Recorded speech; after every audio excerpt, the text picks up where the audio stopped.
Chicago's Morning Answer with Dan Proft and Amy Jacobson. If you're looking for the latest news, insight into what it means, and the sharpest opinion, there's only one station in Chicago where you can turn, and it's this one. We're AM 560, The Answer. Top of the morning, Dan and Amy. Do you think the new Marxists in America are much different than they are in Canada or Belgium? No, they're all the same. If you think they're all the same, then you may want to perk your ears up. Uh-oh, I'm wrong again? No, I don't think you're wrong. I think that because they don't have the same restraints on government that we do, they're maybe a little bit ahead of us in terms of their autocratic measures. Although, as we were talking about earlier, on the flip side, very interesting to see Britain decide to stop providing puberty blockers to kids under the age of 18. That's something we can't get many states in this country to do, certainly not the President of the United States to do. Oh, heavens no. Congress with Senate control in the hands of the new Marxists. On February 26th, Justin Trudeau, he is that grade school drama teacher that the Canadians made their prime minister. He's single now, I'm sorry to hear that. Yeah. He's introduced Bill-C63, the Online Harms Act, which targets hate speech on the internet. Okay. One of its provisions would enable anyone with the consent of the federal attorney general to, quote, lay an information before a provincial court judge if the person fears on reasonable grounds that another person will commit a hate speech offense. The judge then issues a peace bond imposing conditions, including house arrest or electronic monitoring, on the defendant because of the fear he could post a hate message online. It's pre-crime. It's Minority Report. Yep. Hollywood foreshadowing strikes again. It also would allow for life sentences for certain speech crimes. Come on. I'm not kidding. For example, Death threats, or what are you talking? Well, you would think the commission of a murder, not a threat, would be the thing that would be subject to a life sentence. But the legislation would put people in prison for life for things like advocating genocide, quote unquote. Would increase the maximum penalty specifically for advocating genocide from 5 years to life in prison, and from 2 years to 5 years for an indictment for willful promotion of hatred. And you say, well, people shouldn't be advocating for genocide. Well, right, yeah, obviously, but a couple things. First, what constitutes advocating genocide, and who is or isn't? Because you may have noticed that, for example, the Palestinians and the pro-Hamas supporters on college campuses are running around saying Israel is a genocidal state, and they're attempting to eradicate the Palestinians and all sorts of things. On the other side, you could say, well, wait a second, when the Palestinians say from the river to the sea, or recite the particulars of Hamas's charter, they're advocating for the genocide. So everybody goes to prison for life, or 5 years to life? How do you start to define that? Oh, well, we'll tell you how we'll define that. We'll define that. That's how we'll tell you. You'll know when we tell you based on who we imprison for things that they said. In Belgium, just to put a fine point on it, a far-right activist has been put in jail for a year for what authorities deemed racist speeches. I don't know who this guy is. The judge called what he promoted, what he said, as like hateful Nazi negationist propaganda. And that may be true. But, I mean, you really want to get into the business of prison sentences when people say things that are intemperate ignorant, simply you disagree with? That's where you want to go? Well, that's where Canada wants to go, and Belgium. And I think, as you said, Amy, every other group, sort of ruling group of the new Marxist movement in the West. That's what it seems to me, because we're seeing a lot of this.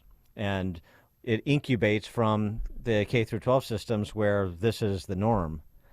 Not imprisonment, but punishment, ostracization. Worse. For more on this, Conrad Black joins us, Lord Black, Baron Black of Cross Harbor. So cool. Businessman, writer, former newspaper publisher, author of the new book, The Political and Strategic History of the World, Volume 1, From Antiquity to the Caesars, 14 A.D. Conrad Black, thanks for joining us. Appreciate it. Glad to be back with you, Dan and Amy.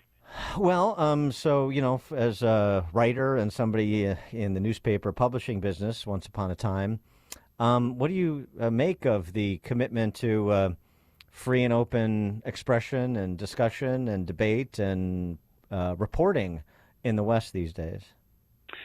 There are causes for concern, as you say. I would like to reply, if I may, on the Canadian picture, particularly to some of the things you said. Mm-hmm. First of all, the Trudeau government is on the way out.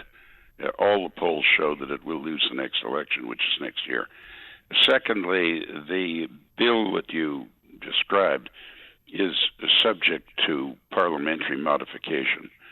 Third, as written, I believe the courts will shred it. I mean, everything that you said is antithetical to the precedent of 150 years in this country, and you're quite right. The powers are far too arbitrary, and the penalties appear to be far too severe.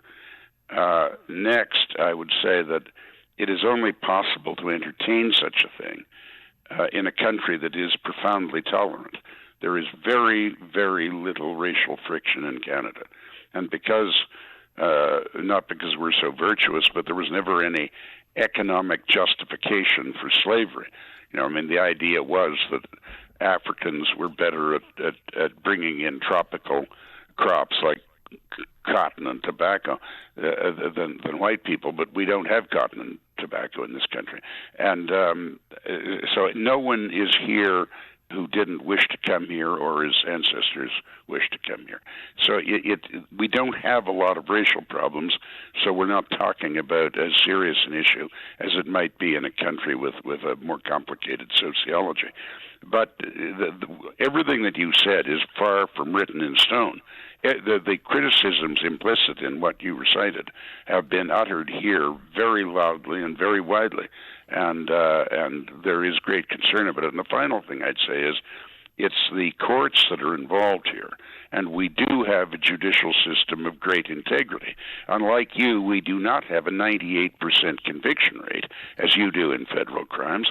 The defense speaks last and not the prosecution, and the plea bargain system doesn't exist here. If in this country, as is very frequent practice in the United States, prosecutors interviewed potential witnesses and said, as they do in the U.S., you'd better find some evidence against Mr. Propt here, or we're assuming there's a conspiracy to subvert justice, and you're part of it, and we'll accuse you. But if you do cure yourself of this amnesia, we'll give you a guarantee of no charge of perjury. Any prosecutor who tried that in this country would be disbarred. So it isn't as bad as it looks. But the bill is, you're quite right, an outrage. But I predict to you and your listeners, it will not pass in its present form. And if it does, the courts will overturn it. Well, that's fine, there's daffy ideas that come up all the time, but then you see them as sort of reflective of a larger culture, and right. And look, it's dangerous. Yeah. We've all got to be on guard against going too far. None of us like hate speech, but the answer to hate speech isn't arbitrary prison sentences of outrageous length. And who even decides what who's offended by what? Well, I think. Well, you've got to measure the right of freedom of expression against the undesirability of stirring up hatred on a racial basis or any basis, really. Well, yeah. So that's a challenge for legislators. It's been there for a long time, and we have to do a better job of it. But certainly, the bill you mentioned, as written, is rubbish, and that opinion is very widely held in this country. Yeah, and well, I'm encouraged by that. I hope that's true. But I mean, but then there's also sort of the consequences. You talk about the court system. So the High Court in Canada ruled that the Trudeau government overreached. They did things that were beyond their power to do with the Freedom Convoy truckers when it came to freezing bank accounts and so forth.